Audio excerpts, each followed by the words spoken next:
Hi friends, ಎಲ್ಲರಿಗೂ ನಮಸ್ಕಾರ. ಬನ್ನಿ ಫ್ರೆಂಡ್ಸ್, ಶಾರದಾ ಸೀರಿಯಲಿನ ಇವತ್ತಿನ ಸಂಚಿಕೆಯಲ್ಲಿ ಏನಾಗ್ತಿದೆ ಅಂತ ನೋಡ್ಕೊಬರೋಣ. ಅದಕ್ಕೂ ಮುಂಚೆ ಯಾರೆಲ್ಲ ನನ್ನ ವಿಡಿಯೋ ನೋಡ್ತಾ ಇದ್ದೀರಾ ಫ್ರೆಂಡ್ಸ್, ಅವರೆಲ್ಲ ಪ್ಲೀಸ್ ಪುಟ್ಟದೊಂದು ಲೈಕ್ ಮಾಡಿ, ಹಾಗೆ ಫಾಲೋ ಮಾಡೋದನ್ನು ಮರಿಬೇಡಿ. ಬನ್ನಿ ಸ್ಟಾರ್ಟ್ ಮಾಡೋಣ. ಮೊದಲಿಗೆ ಫ್ರೆಂಡ್ಸ್, ಇಲ್ಲಿ ಶಾರದಾ ಸಿಕ್ಕಾಪಟ್ಟೆ ಬೇಜಾರು ಮಾಡಿಕೊಂಡು ಈ ಕಡೆ ವಿಮಲ್ ಮನೆಗೆ ಸಿಕ್ಕಾಪಟ್ಟೆ ಅನ್ಯಾಯ ಆಗ್ತಿದೆ, ಮುರಳಿ ಸರ್ ಹಾಗೆ ವೈದೇಹಿಯವರು ಸೇರಿಕೊಂಡು ಅನ್ಯಾಯ ಮಾಡ್ತಿದ್ದಾರೆ ಅಂತ ಎಷ್ಟು ಸತ್ಯ ಹೇಳಿದ್ರು ಸಹ ಸಿದ್ದು ಸಿಕ್ಕಾಪಟ್ಟೆ ಕೋಪ ಮಾಡಿಕೊಂಡು, ನೀವು ಹೇಳೋ ಮಾತೆಲ್ಲ ನಾನು ಕೇಳಲ್ಲ, ನಮ್ಮಪ್ಪ ಏನೋದು ನನಗೆ ತುಂಬ ಚೆನ್ನಾಗಿ ಗೊತ್ತು ಶಾರದವ್ರೆ, ಇಲ್ದದೆಲ್ಲರೂ ನೀವು ನಮ್ಮಪ್ಪನ ಬಗ್ಗೆ ಹೇಳಬೇಡಿ ಅಂತ ಕೂಗಾಡ್ತಾ ಇರ್ತಾನೆ. ಹಾಗೆ ನಮ್ಮಮ್ಮನಿಗೆ ನಮ್ಮಪ್ಪ ಇವಾಗ ಮೋಸ ಮಾಡ್ತಿದ್ದಾರೆ ಅಂತಂದರೆ ಯಾರೂ ನಂಬಲ್ಲ. ಯಾಕೆಂತಂದರೆ ನಾನು ಚಿಕ್ಕ ವಯಸ್ಸಲ್ಲಿ ಇರಬೇಕಾದ್ರೆ ನಮ್ಮ ಅಮ್ಮನಿಗೆ ಕಾಲೋಯ್ತು, ಅವಾಗಲೇ ಅಮ್ಮನಿಗೆ ಡೈವರ್ಸ್ ಕೊಟ್ಟು ಅಪ್ಪ ಇನ್ನೊಂದು ಮದುವೆ ಆಗ್ಬೋದಿತ್ತು. ಅಂಥದ್ರಲ್ಲಿ ಅವ್ರು ಅವಾಗಲೇ ಮಾಡಿದವರು ಇವಾಗ ಅದು ಹೆಂಗೆ ಅನ್ಯಾಯ ಮಾಡ್ತಾರೆ, ನಾನಂತೂ ನಂಬಲ್ಲ ಅಂತ ಸಿದ್ದು ಕೂಗಾಡ್ತಾ ಇರ್ತಾನೆ. ಹಾಗೆ ಶಾರದಾ ಮತ್ತೆ ಹೇಳ್ತಾ ಇರ್ತಾಳೆ, ಸರ್ ಇವತ್ತಿನವರೆಗೂ ನಿಮ್ಮ ಅಪ್ಪನ ನೀವು ನಿಜವಾಗ್ಲೂ ಅರ್ಥನೇ ಮಾಡ್ಕೊಂಡಿಲ್ಲ ಸರ್ ಅಂತ ಅಂದಾಗ ಅವನಿಗೆ ಸ್ವಲ್ಪ ಆಶ್ಚರ್ಯ ಆಗ್ತಾ ಇರುತ್ತೆ. ಹಾಗೆ ಬೆಳ್ಳಗಿರೋದೆಲ್ಲ ಹಾಲಲ್ಲ ಸರ್, ಅಪ್ಪನ ಕುರುಡು ಪ್ರೀತಿಯಿಂದ ನೀವು ಈ ರೀತಿ ಮಾತಾಡ್ತಿದ್ದೀರಾ ಅಂತ ಬೈತಾ ಇರ್ತಾಳೆ. ಇಲ್ಲ ಶಾರದವರು, ನೀವು ನಮ್ಮ ಅಪ್ಪನ ತಪ್ಪಾಗಿ ತಿಳ್ಕೊಂಡಿದ್ದೀರಾ. ಅಮ್ಮ ಈ ಥರ ಆಕ್ಸಿಡೆಂಟಲ್ಲಿ ಕಾಲಿದಾದಾಗ ಅಮ್ಮನೇ ಬೇಜಾರಾಗಬಾರ್ದು ಅಂತ ಅಂದ್ಬಿಟ್ಟು ತನ್ನ ಕೆಲಸನ ಬಿಟ್ಟು 3 ಹೊತ್ತು ಅಮ್ಮನ ಅವರು ನೋಡಿಕೊಂಡು ಫಿಸಿಕಲಿ ಮೆಂಟಲಿ ಅಮ್ಮನ ಸ್ಟ್ರಾಂಗ್ ಮಾಡಿದ್ದಾರೆ. ಇಷ್ಟು ವರ್ಷದಿಂದ ನಮ್ಮಮ್ಮ ಖುಷಿಯಾಗಿರೋಕ್ಕೆ ಕಾರಣನೇ ನಮ್ಮಪ್ಪ ಅಂತ ಅನ್ಬೇಕಾದ್ರೆ ನೋಡಿ, ನಿಮ್ಮಮ್ಮನ ಅವರು ಪ್ರೀತಿಸ್ತಿಲ್ಲ ಅಂತ ನಾನು ಹೇಳ್ತಾ ಇಲ್ಲ, ಆದರೆ ತಮ್ಮ ಸುಖಕ್ಕೋಸ್ಕರ ಅವರು ಬೇರೆ ದಾರಿನ ಹಿಡಿದಿದ್ದಾರೆ ಅಂತ ಅಂದಾಗ ಸಿಕ್ಕಾಪಟ್ಟೆ ಕೋಪ ಮಾಡ್ಕೊಂಡು ಸಿದ್ದು ಶಾರದವ್ರೆ ಅಂತ ಕಿರ್ಚಾಕ್ತಿರ್ಬೇಕಾದ್ರೆ, ನೋಡಿ ಸರ್ ನೀವು ಕಿರ್ಚಾಡೋದ್ರಲ್ಲಿ ತಪ್ಪೇನಿಲ್ಲ, ಆದರೆ ನಿಜ ಏನು ಅನ್ನೋದನ್ನ ಸತ್ಯ ಏನೋದನ್ನ ದಯವಿಟ್ಟು ಒಪ್ಕೊಳ್ಳಿ ಅಂತ ಅಂದಾಗ, ನೋಡಿ ಶಾರದವ್ರೆ ನಿಮ್ಮನ್ನು ಮದುವೆ ಆದಾಗ ನಮ್ಮನೇಲಿ ಸಪೋರ್ಟ್ ಮಾಡಿದ್ದು ನಮ್ಮಪ್ಪ ಮಾತ್ರ, ಅಂಥವ್ರ ಲೈಫಲ್ಲಿ ನೀವು ಹುಳಿ ಹಿಂಡಕ್ಕೆ ಹೋಗಿದ್ದೀರಲ್ಲ ಶಾರದವ್ರೆ ಅಂತ ಅಂದಾಗ ಶಾರದನಿಗೆ ಸಿಕ್ಕಾಪಟ್ಟೆ ಕಣ್ಣೀರು ಬರ್ತಾ ಇರುತ್ತೆ. ನೋಡಿ ಸರ್, ನನ್ನ ಸ್ವಭಾವ ಎಂಥದ್ದು ಅಂತ ನಿಮಗೆ ತುಂಬ ಚೆನ್ನಾಗಿ ಗೊತ್ತು ಸರ್, ನನಗೆ ಮೋಸ ಮಾಡಿದವರು ಹಾಗೆ ಅನ್ಯಾಯ ಮಾಡಿದವ್ರನ್ನ ಯಾವತ್ತೂ ನಾನು ಕ್ಷಮಿಸಲ್ಲ, ಅವ್ರ ವಿರುದ್ಧ ಹೋಗ್ತೀನಿ ಅಂತ ನಿಮಗೆ ತುಂಬ ಚೆನ್ನಾಗಿ ಗೊತ್ತು, ಅಂಥದ್ರಲ್ಲಿ ಯಾಕೆ ಸರ್ ಅರ್ಥ ಮಾಡ್ಕೋತಿಲ್ಲ ಅಂತ ಗೋಗರಿತಾ ಇರ್ತಾಳೆ. ಹಾಗೆ ಆ ತಪ್ಪನ್ನು ಯಾರೇ ಮಾಡಿದ್ರು ಸಹ ನಾನು ಖಂಡಿಸ್ತೀನಿ, ಇವತ್ತು ನಿಮ್ಮ ಅಪ್ಪ ಮಾಡಿದರೆ ಅದನ್ನು ನಾನು ವಿರೋಧಿಸ್ತಿದ್ದೀನಿ, ವಿಮಲ ಮನೆಗೆ ನ್ಯಾಯ ಸಿಗಬೇಕು, ಅವ್ರು ಮಾಡಿರೋ ತಪ್ಪು ಅವರಿಗೆ ಅರಿವಾಗಬೇಕು ಅಂದರೆ ಇವನಿಗಂತೂ ಸಿಕ್ಕಾಪಟ್ಟೆ ಕೋಪ ಬರ್ತಾ ಇರುತ್ತೆ. ಹಾಗೆ ಒಂದು ಕಡೆ ಶಾರದಾ ಸಿಕ್ಕಾಪಟ್ಟೆ ಕೋಪ ಮಾಡಿಕೊಂಡು ಸರ್ ನಾನು ನ್ಯಾಯದ ಪರಿಣಾಮ ನಿಲ್ಲೋದು ಅಂತ ಹೇಳ್ತಾ ಇದ್ರೆ, ಈ ಕಡೆ ಸಿದ್ದನು ಸಹ ಕೋಪ ಮಾಡ್ಕೊಂಡು ಹೇಳ್ತಾ ಇರ್ತಾನೆ, ಕಣ್ಣಾರ ಕಂಡದನ್ನ ಪ್ರಮಾಣಿಸಿ ನೋಡಬೇಕು ಅಂತ ಹೇಳ್ತಾರೆ, ಆದರೆ ನೀವು ಕಣ್ಣಿಗೆ ಕಂಡಿದ ಸತ್ಯ ಅಂತ ಅನ್ಕೊಂಡಿದ್ದೀರಾ, ನಮ್ಮಪ್ಪನ ಬಗ್ಗೆ ಈ ರೀತಿ ಮಾತಾಡ್ತಿದ್ದೀರಾ, ನನಗೆ ಸ್ವಲ್ಪನೂ ಸಹಿಸ್ಕೊಳಕ್ಕಾಗ್ತಿಲ್ಲ ಅಂತ ಕೋಪ ಮಾಡ್ಕೊಂಡು ಹೊರಗಡೆ ಹೋಗ್ತಾ ಇರ್ತಾನೆ. ಹಾಗೆ ಸಿದ್ದು ಬೇಜಾರಿಂದ ಹೊರಗಡೆ ಹೋಗ್ತಿರ್ಬೇಕಾದ್ರೆ ಶಾರದಾ ಯೋಚನೆ ಮಾಡ್ತಾ ಇರ್ತಾಳೆ, ನಾನು ಯಾವ ರೀತಿ ನಿಮಗೆ ಅರ್ಥ ಮಾಡಿಸ್ಲಿ ಸರ್, ನನಗಂತೂ ಒಂದು ಗೊತ್ತಾಗ್ತಿಲ್ಲ,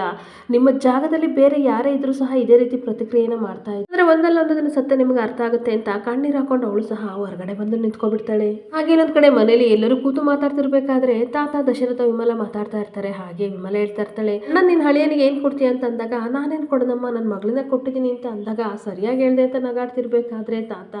ನಾನು ಜ್ಯೋತಿ ಒಡವೆಗಳನ್ನೆಲ್ಲ ಕೊಟ್ಟಿದ್ದೀನಿ, ಹಾಗೆ ಅವಳಿಗೆ ಸೇರ್ಬೇಕಾಗದ ಆಸ್ತಿ ಎಲ್ಲ ನಾನು ಕೊಟ್ಟಿದ್ದೀನಿ ಅಂತ ಅಂದಾಗ,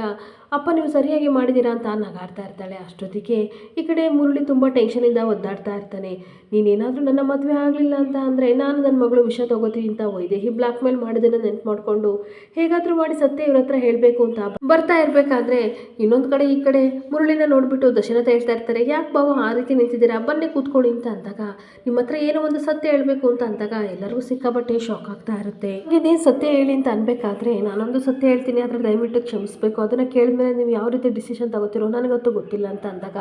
ಅದೇನು ಹೇಳಿ ಬಾವ ಅಂತ ಅಂದಾಗ,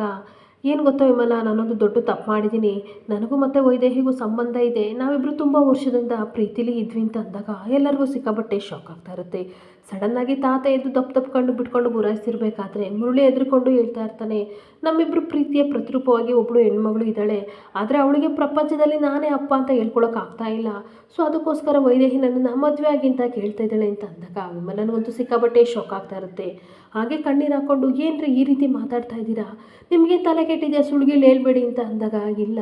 ಈ ಥರ ವೈದೇಹಿ ಕೇಳ್ತಾ ಇದ್ದಾಳೆ, ಅದಕ್ಕೆ ನಾನು ಮದುವೆ ಆಗಬೇಕು ಅಂತ ಅಂದ್ಕೊಂಡಿದ್ದೀನಿ ಅಂತ, ನಾಳೆ 9 ಗಂಟೆಗೆ ದೇವಸ್ಥಾನದಲ್ಲಿ ಮದುವೆ ಆಗ್ತಿದ್ವಿ, ದಯವಿಟ್ಟು ನನ್ನ ಕ್ಷಮಿಸಿ ಅಂತ ಅಂದಾಗ ವಿಮಲ ಕಣ್ಣೀರು ಹಾಕ್ತಿರ್ಬೇಕಾದ್ರೆ ಈ ಕಡೆ ದಶರಥ ಸಿಕ್ಕಾಪಟ್ಟೆ ಕೋಪ ಮಾಡಿಕೊಂಡು ಮುರಳಿ ಕಾಲರ್ ಹಿಡ್ಕೊಂಡು ಬೈತಾ ಇರ್ತಾನೆ, ನಂಬಿಕೆ ದ್ರೋಹಿ, ನಿನ್ನನ್ನು ನಂಬಿ ನನ್ನ ತಂಗಿಗೆ ಕೊಟ್ಟು ಮದುವೆ ಮಾಡಿದೆ, ಆದರೆ ಕೃತಜ್ಞತೆ ಅನ್ನೋದೇ ಇಲ್ದಲೆ ಇನ್ನೊಂದು ಹುಡುಗಿ ಜೊತೆ ಸಹವಾಸ ಮಾಡಿದಿ ಅಂತ ಕೊಳ್ಪಟ್ಟಿ ಹಿಡ್ಕೊಂಡು ಉಡೇಕೆ ಅಂತ ಹೋಗ್ತಿರ್ಬೇಕಾದ್ರೆ, ನೋಡಿ ಬಾವ ನಂದೇನು ತಪ್ಪಿದೆ, ಪ್ರೀತಿಯೇನು ಹೇಳಿ ಕೇಳಿ ಹುಟ್ಟುತ್ತಾ ಅಂತ ಮುರಳಿ ಹೇಳ್ತಾ ಇರ್ತಾನೆ. ಇನ್ನೊಂದು ಕಡೆ ವಿಮಲ ಸಿಕ್ಕಾಪಟ್ಟೆ ಕಣ್ಣೀರು ಹಾಕೊಂಡು, ನನಗೆ ನಂಬಿಕೆ ದ್ರೋಹ ಮಾಡಿಬಿಟ್ರಿ, ನನ್ನ ಗಂಡ ಶ್ರೀರಾಮಚಂದ್ರ ಅಂತ ನಾನು ಅನ್ಕೊಂಡಿದ್ದೆ ಅಂತ ಕಣ್ಣೀರು ಹಾಕ್ತಿರ್ಬೇಕಾದ್ರೆ ತಾತನ ಹತ್ರ ಬಂದ್ಬಿಟ್ಟು, ದಯವಿಟ್ಟು ನನ್ನ ಕ್ಷಮಿಸಿ ಮಾವ, ನಾನು ವಿಮಲನಿಗೆ ಯಾವುದೇ ರೀತಿ ಮೋಸ ಮಾಡಲ್ಲ, ವೈದೇಹಿ ಮದುವೆ ಆದರೂ ಸಹ ವಿಮಲ ನನ್ನ ಹೆಂಡ್ತಿ ಅಂತ ಕಾಲಿಡ್ಕೊಳಕ್ಕೆ ಹೋಗ್ತಿರ್ಬೇಕಾದ್ರೆ ನಂಬಿಕೆ ದ್ರೋಹಿ ಅಂತ ತಾತ ಕಾಲಲ್ಲಿ ಒದ್ದ ತಕ್ಷಣ ಈ ಕಡೆ ಮುರಳಿ ಸಡನ್ ಆಗಿ ಬಿದ್ದುಬಿಡ್ತಾನೆ. ಹೀಗೆ ತಾತ ಅವನನ್ನ ಕಾಲಿಂದ ಜಾಡ್ಸಿ ಓದ್ಬಿಟ್ಟು ಗಂತಗ ಬರಕ್ಕೆ ಅಂತ ಮೇಲೆ ಹೋಗ್ತಾ ಇರಬೇಕಾದ್ರೆ ಮುರಳಿ ಮತ್ತೆ ನಾಟಕ ಮಾಡ್ತಾ ಇರ್ತಾನೆ. ದಯವಿಟ್ಟು ವೈದೇಹಿನ ಮನೆ ತುಂಬಿಸ್ಕೊ, ನಿನ್ನ ತಂಗಿ ಅಂತ ಅನ್ಕೋ, ನಾವು 3 ಜನ ಬದುಕೋಣ, ನಿನ್ನನ್ನು ಬಿಟ್ಟು ಬದುಕೋ ಶಕ್ತಿ ಇಲ್ಲ ಅಂತ ಅನ್ಬೇಕಾದ್ರೆ ದಯವಿಟ್ಟು ಇಲ್ಲಿಂದ ಹೊರಟೋಗಿ ನಿಮ್ಮ ಮುಖ ನೋಡೋಕ್ಕೂ ನನಗೂ ಇಷ್ಟ ಇಲ್ಲ ಅಂತ ವಿಮಲ ಕಣ್ಣೀರು ಹಾಕೊಂಡು ಹೇಳ್ತಾ ಇರಬೇಕಾದ್ರೆ ತಾತ ಸಡನ್ ಆಗಿ ದೊಡ್ಡ ಗನ್ ತಂದು ಶೂಟ್ ಮಾಡಕ್ಕೆ ಹೋಗ್ತಾ ಇರ್ತಾರೆ. ಮಾವ ಪ್ಲೀಸ್ ನನ್ನ ಬಿಟ್ಬಿಡಿ ಅಂತ ಹೇಳ್ತಾ ಇರಬೇಕಾದ್ರೆ ನಂಬಿಕೆ ದ್ರೋಹಿ ನೀನು, ನನ್ನ ಮಗಳಿಗೆ ಅನ್ಯಾಯ ಮಾಡಿದೆ, ಇಷ್ಟು ದಿನ ನನ್ನ ಮಗ ಅಂತ ಇಲ್ಲಿ ಇಟ್ಕೊಂಡು ಸಾಕ್ತೆ, ನಂಬಿಕೆ ದ್ರೋಹ ಮಾಡಿದವ್ರು ಈ ಮನೇಲಿ ಯಾರು ಇರಬಾರ್ದು, ನಿನ್ನೊಂದು ಜೀವಂತ ಬಿಡಲ್ಲ, ನಾನು ಜೈಲಿಗೆ ಹೋದ್ರೂ ಪರವಾಗಿಲ್ಲ, ನಿನ್ನನ್ನು ಸಾಯಿಸ್ತೀನಿ ಅಂತ ಶೂಟ್ ಮಾಡೋಕ್ಕೆ ಅಂತ ಬರ್ತಿರ್ಬೇಕಾದ್ರೆ ದಶರಥ ಎಷ್ಟು ರಿಕ್ವೆಸ್ಟ್ ಮಾಡಿಕೊಂಡ್ರು ಸಹ ತಾತ ದಶರಥನ ದೂಕಿ ಮುರುಳಿನ ಸಾಯಿಸೋಕ್ಕೆ ಅಂತ ಬರ್ತಾ ಇರ್ತಾರೆ. ಏನೊಂದು ಕಡೆ ಅಪ್ಪ ಪ್ಲೀಸ್ ಅವ್ರನ್ನ ಬಿಟ್ಬಿಡಿ ಅಂತ ವಿಮಲ ಎಷ್ಟು ಗೋಗರ್ತಿದ್ರು ಸಹ ತಾತ ಶೂಟ್ ಮಾಡಿದ ತಕ್ಷಣ ಮುರುಳಿ ಸತ್ತೇ ಹೋಗ್ಬಿಡ್ತಾನೆ. ಸಡನ್ ಆಗಿ ಮುರುಳಿ ಶಾಕ್ ಆಗಿ ಅಮ್ಮ ಅಂತ ಕಿರಿದ ತಕ್ಷಣ ಏನಾಯ್ತು ರೀ ಅಂತ ಅಂದಾಗ ಅಯ್ಯೋ ದೇವ್ರೆ ಇದೆಲ್ಲ ಕನಸ, ನಾನು ನಿಜವಾಗ್ಲೂ ಸತ್ತೋದೆ ಅಂತ ಅನ್ಕೊಂಡೆ, ಸದ್ಯ ಮಾವನ ಹತ್ರ ಗನ್ನಿಲ್ಲ, ನಾನು ಬದುಕಿದ್ದೀನಿ ಅಂತ ಅಂದ್ಬಿಟ್ಟು ಹಾಗೆ ಒಳೊಳಗೆ ಸಹ ಸಂಕಟ ಪಡ್ತಿರ್ಬೇಕಾದ್ರೆ ಏನಾಯ್ತು, ಏನೋ ಸತ್ಯ ಹೇಳಕ್ಕೆ ಬರ್ತೀನಿ ಅಂತ ಅಂದರೆ ಅದೇನು ಹೇಳಿ ಮುರುಳಿ ಅಂತ ಕೇಳ್ತಿರ್ಬೇಕಾದ್ರೆ ಏನಿಲ್ಲ ಜ್ಯೋತಿಕನ್ ಎಂಗೇಜ್ಮೆಂಟ್ ಅಲ್ವಾ, ಶಾಪಿಂಗ್ ಎಲ್ಲ ಹೋಗ್ತಿರಲ್ವಾ, ನನ್ನೊಂದು ಫ್ರೆಂಡ್ ಅಂಗಡಿ ಇದೆ ಅಲ್ಲಿ ಸ್ವಲ್ಪ ಶಾಪಿಂಗ್ ಮಾಡಿ ಅಂತ ಹೇಳಕ್ಕೆ ಬಂದೆ ಅಷ್ಟೇ, ಹೊರಗಡೆಯಿಂದ ಬಂದಲ್ಲ, ತುಂಬ ಶಕೆ ಮಾವ ಅಂತ ಏನೇನೋ ಮಾತಾಡ್ತಿರ್ಬೇಕಾದ್ರೆ ಇಷ್ಟೇನ ಅಂತ ಎಲ್ಲರೂ ಸ್ವಲ್ಪ ನಗಾಡ್ತಾ ಇರ್ತಾರೆ. ಹಾಗೆ ವಿಮಲ ಸಹ ಹೇಳ್ತಾ ಇರ್ತಾಳೆ, ಇಷ್ಟಕ್ಕೆ ಯಾಕ್ರೆ ಇಷ್ಟು ಟೆನ್ಷನ್ ಮಾಡ್ಕೊಂಡ್ರಿ, ನಾನೇನು ದೊಡ್ಡ ಬಿಲ್ಡಪ್ ಕೊಡ್ತಿದ್ದೀರಾ ಅಂತ ಅಂದ್ಕೊಂಡೆ ಅಂತ ಅಂದಾಗ ದಶರಥನು ಸಹ ಹೊರಡ್ಬೇಕಾದ್ರೆ ಹೇಳಿದ್ರು ಅಲ್ಲಿಗೆ ಹೋಗ್ಬೋದಿತ್ತು, ಇದೆಂತ ಏನು ಕಾಮನ್ ವಿಷಯ ಬಿಡಿ ಅಂತ ಅಂದಾಗ ಸರಿ ಆಯಿತು ಬಿಡಿ ಸದ್ಯ ಒಪ್ಕೊಂಡ್ರಲ್ಲ ಅಂತ ಖುಷಿ ಪಡ್ತಾ ಇರ್ತಾನೆ. ಹಾಗೆ ಸಿದ್ದು ಇನ್ನೊಂದು ಕಡೆ ಮನೇಲಿ ತುಂಬ ಯೋಚನೆ ಮಾಡ್ಕೊಂಡು ಹೊರಗಡೆ ನಿಂತಿರ್ಬೇಕಾದ್ರೆ ಈ ಕಡೆ ಶಾರದಾ ಯೋಚನೆ ಮಾಡ್ತಾ ಇರ್ತಾಳೆ. ವಿಮಲಮ್ಮ ತುಂಬ ಒಳ್ಳೆಯವರು, ಅವ್ರು ಒಂದೊಂದ್ಸಲ ಕಠೋರವಾಗಿ ಮಾತಾಡಿದ್ರು ಸಹ ಅವ್ರ ಮನಸ್ಸಲ್ಲಿ ಯಾವುದೇ ರೀತಿ ಕೆಟ್ಟ ಆಲೋಚನೆ ಇಲ್ಲ, ಆದರೆ ಇವರು ತುಂಬ ಅನ್ಯಾಯನ ಮಾಡ್ತಾ ಇದ್ದಾರೆ. ಆ ಮನೆ ನನಗೆ ಹೊಸ ಬದುಕನ್ನ ಕೊಟ್ಟಿದೆ, ಸಿದ್ಧ ಸರ್ ಮನೆತನಕ್ಕೆ ಕಪ್ಪು ಚುಕ್ಕೆ ಬರೋದು ನನಗೆ ಇಷ್ಟ ಇಲ್ಲ, ಹೇಗಾದರೂ ಮಾಡಿ ಅವ್ರನ್ನ ಕಾಪಾಡಬೇಕು ಅಂತ ಯೋಚನೆ ಮಾಡ್ತಾ ಇರ್ತಾಳೆ. ಹಾಗೆ ಹೇಗಾದರೂ ಮಾಡಿ ವೈದೇಹಿ ಅವ್ರನ್ನ ಮುರುಳಿ ಜೀವನದಿಂದ ತೆಗ್ದಾಕಬೇಕು, ದೂರ ಮಾಡಬೇಕು, ಆ ಮನೆ ನಗುವಿನ ಜವಾಬ್ದಾರಿ ನಂದು, ಆ ಮನೆ ಯಾವಾಗಲೂ ನಗ್ನಾಗ್ತಾ ಇರಬೇಕು, ಆ ರೀತಿ ನಾನೇನಾದರೂ ಮಾಡಬೇಕು ಅಂತ ಯೋಚನೆ ಮಾಡಿಕೊಂಡು ಸಿದ್ದು ಹತ್ರ ಹೋಗ್ತಾ ಇರ್ತಾಳೆ. ಬಂದ್ಬಿಟ್ಟು ತುಂಬ ಬೇಜಾರಿಂದ ಹೇಳ್ತಾ ಇರ್ತಾಳೆ, ನೋಡಿ ಸರ್ ಮೊದಲನೇ ಸಲ ನೀವು ನನ್ನ ಮೇಲೆ ಕೋಪ ಮಾಡ್ಕೊಂಡಿರೋದು ಪರವಾಗಿಲ್ಲ ಸರ್, ನೀವು ಬೇಜಾರು ಮಾಡ್ಕೊಂಡ್ರೆ ನನಗೆ ತೊಂದರೆ ಇಲ್ಲ, ಆದರೆ ಬೇಜಾರು ನನ್ನ ಮೇಲೆ ಮಾಡ್ಕೊಳ್ಳಿ, ಅನ್ನದ ಮೇಲೆ ಯಾಕೆ ಸರ್ ಕೋಪ ಮಾಡ್ಕೋತೀರಾ, ಬನ್ನಿ ಊಟ ಮಾಡಿ ಅಂತ ಅಂದಾಗ ನನಗೆ ನಿಜವಾಗ್ಲೂ ಹಶ್ವಿಲ್ಲ, ನೀವು ಮಾತು ಕೇಳಿ ನನಗೆ ಸಿಕ್ಕಾಬಟ್ಟೆ ಹೊಟ್ಟೆ ತುಂಬಿದೆ, ನೀವು ಹೋಗಿ ಊಟ ಮಾಡಿ ಅಂತ ಹೇಳ್ತಾ ಇರ್ತಾನೆ. ಹಾಗೆ ನನ್ನ ಪಾಡಿ ನನ್ನ ಬಿಟ್ಬಿಡಿ, ನಾನು ಒಬ್ಬಂಟಿಯಾಗಿ ಬಿಟ್ಬಿಡಿ ಶಾರದವ್ರೆ, ನೀವು ಹೋಗಿ ಅಂತ ಅನ್ಬೇಕಾದ್ರೆ ನೋಡಿ ಸರ್ ನೀವೆಷ್ಟೇ ಕೋಪ ಮಾಡಿಕೊಂಡ್ರು ಸಹ ಸತ್ಯ ಸುಳ್ಳಾಗಲ್ಲ, ಅದಾಗಬೇಕು ಅಂತ ಅಂದ್ಕೊಂಡ್ರು ಸಹ ಖಂಡಿತ ಸುಳ್ಳಾಗಲ್ಲ, ಇವಾಗ ಅಷ್ಟು ದೊಡ್ಡದಾಗಿ ಅದು ಬೆಳೆದೋಗ್ಬಿಟ್ಟಿದೆ, ದಯವಿಟ್ಟು ಅರ್ಥ ಮಾಡ್ಕೊಳ್ಳಿ ಸರ್, ಕೆಲವೊಮ್ಮೆ ಹಾಲಲ್ಲೂ ಸಹ ಹಾಲು ಥರ ನಮ್ಮ ಕಣ್ಣಿಗೆ ಕಾಣಿಸುತ್ತೆ ಅಂತ ಅನ್ಬೇಕಾದ್ರೆ, ಆದರೆ ನನಗಂತೂ ಒಂದು ಗೊತ್ತಾಗ್ತಿಲ್ಲ, ನೀವೇನಕ್ಕೆ ಇಷ್ಟು ದೊಡ್ಡದಾಗಿ ನಮ್ಮ ಅಪ್ಪ ಮೇಲೆ ಅನುಮಾನ ಪಡ್ತಿದ್ದೀರಾ ಅದು ಅರ್ಥ ಆಗ್ತಿಲ್ಲ ಅಂತ ಸಿದ್ದು ಕೇಳ್ತಾ ಇರ್ತಾನೆ. ನೋಡಿ ಶಾರದವ್ರೆ, ನನ್ನ ಅಪ್ಪನದನ್ನು ರೋಡ್ ಮಾಡಲು ನಮ್ಮಮ್ಮನ ಯಾವ ರೀತಿ ನೋಡ್ಕೊಂಡಿದ್ದಾರೆ ಅಂತ ನಾನೇ ಕಣ್ಣಾರ ನೋಡಿದ್ದೀನಿ, ದಯವಿಟ್ಟು ನಮ್ಮ ಅಪ್ಪನ ಬಗ್ಗೆ ಈ ರೀತಿ ಮಾತಾಡಬೇಡಿ, ಯಾವತ್ತೂ ಮಾತಾಡಬೇಡಿ ಪ್ಲೀಸ್ ಅನ್ಬೇಕಾದ್ರೆ ಸರ್ ಹಾಗಲ್ಲ, ಅದನ್ನು ಅರ್ಥ ಮಾಡ್ಕೊಳ್ಳಿ ಅಂತ ಅರ್ಥ ಮಾಡಿಸ್ತಿರ್ಬೇಕಾದ್ರೆ ನನ್ನ ಹತ್ರ ನೀವೇನು ನಮ್ಮ ಅಪ್ಪನ ಬಗ್ಗೆ ಮಾತಾಡಬೇಡಿ, ಜಗತ್ತಿನಲ್ಲಿ ದೇವ್ರಿಗಿನ ಹೆಚ್ಚಾಗಿ ನಂಬೋದು ಅಂತಂದರೆ ಅದು ನನ್ನ ಅಪ್ಪನ ಮಾತ್ರ ಅಂತ ಸಿದ್ದು ವಾದ ಮಾಡ್ತಾ ಇರ್ತಾನೆ. ಹಾಗೆ ಅವ್ರು ಇಷ್ಟು ದೂರವಾಗಿ ನಿಮ್ಮನ್ನು ನಾನು ಮದುವೆ ಆಗಿದ್ದೀನಿ ಆದರೆ ಹಾಗಂತ ಯಾವತ್ತೂ ಸಹ ಅಪ್ಪ ಅಮ್ಮನ ತಪ್ಪು ರೀತಿಯಲ್ಲಿ ನಾನು ನೋಡೋಕ್ಕಾಗಲ್ಲ ಅಂತ ಹೇಳ್ತಾ ಇರ್ತಾನೆ. ಹಾಗೆ ಒಂದೇ ಒಂದು ಸಲ ನನ್ನ ಜಾಗದಲ್ಲಿ ನಿಂತು ಯೋಚನೆ ಮಾಡಿ, ಆವಾಗ ನಿಮಗೆ ಅಪ್ಪ ಅಮ್ಮನ ಬೆಲೆ ಏನಾಗುತ್ತೆ, ನನಗೆ ಎಷ್ಟು ನೋವಾಗ್ತಿದೆ ಅಂತ ಅರ್ಥ ಆಗುತ್ತೆ ಅಂತ ಹೇಳಿ ಕೋಪ ಮಾಡ್ಕೊಂಡು ಸಿದ್ದು ಒಳಗಡೆ ಹೋಗ್ತಾ ಇರಬೇಕಾದ್ರೆ ಸರ್ ಪ್ಲೀಸ್ ನನ್ನ ಮಾತು ಕೇಳಿ ಅಂತ ಶಾರದಾ ಕಣ್ಣೀರು ಹಾಕೊಂಡು ಕೂಗರಿತಾ ಇರ್ತಾಳೆ. ಹಾಗೆ ಮತ್ತೆ ಹೇಳ್ತಾ ಇರ್ತಾಳೆ, ನಿಮ್ಮ ಅಪ್ಪ ಅಂದರೆ ನಿಮಗೆ ಎಷ್ಟು ಇಷ್ಟ, ನಿಮ್ಮ ಪ್ರಾಣ ಅಂತ ನನಗೆ ತುಂಬ ಚೆನ್ನಾಗಿ ಗೊತ್ತು, ಆದರೆ ಏನು ಮಾಡಲಿ ಸತ್ಯನ ನೀವು ಒಪ್ಕೊಳ್ಳೋಕ್ಕೆ ರೆಡಿಯಾಗಿಲ್ಲ ಸರ್, ಇಲ್ಲಿ ದೊಡ್ಡ ಸುನಾಮಿನೇ ಆಗ್ತಾ ಇದೆ, ಆದರೆ ನಿಮಗೆ ಅರ್ಥ ಆಗ್ತಿಲ್ಲ, ಆದರೆ ಒಂದಲ್ಲ ಒಂದು ದಿನ ಗೊತ್ತಾಗುತ್ತೆ, ಅದಕ್ಕೂ ಮುಂಚೆ ಏನು ಮಾಡಬೇಕು ಅದನ್ನೆಲ್ಲ ನಾನು ಮಾಡ್ತೀನಿ ಅಂತ ಕಣ್ಣೀರು ಹಾಕೊಂಡು ಹೇಳ್ಕೊತಾ ಇರ್ತಾಳೆ. ಹಾಗೆ ಇನ್ನೊಂದು ಕಡೆ ಮುರಳಿ ಮದುವೆ ಗೆಟಪಲ್ಲಿ ರೆಡಿ ಆಗಿಬಿಟ್ಟು ವಿಮಲ ಎದ್ದೇಳೋಕ್ಕೂ ಮುಂಚೆ ನಾನು ಎಸ್ಕೇಪ್ ಆಗಿ ಹೋಗಬೇಕು, ಎದ್ರೆ 108 ಕ್ವಶನ್ ಕೇಳ್ತಾಳೆ ಅಂತ ಅಂದ್ಬಿಟ್ಟು ನಿಧಾನವಾಗಿ ಡೋರ್ ತಗೊಂಡು ಓಪನ್ ಮಾಡ್ತಿರ್ಬೇಕಾದ್ರೆ ಸಡನ್ ಆಗಿ ಎದ್ಬಿಟ್ಟು ರೀ ಎಲ್ಲಿ ಹೋಗ್ತಿದ್ದೀರಾ ಅಂತ ಅಂದಾಗ ಅವನಿಗೆ ಸಿಕ್ಕಾಬಟ್ಟೆ ಶಾಕ್ ಆಗ್ತಾ ಇರುತ್ತೆ.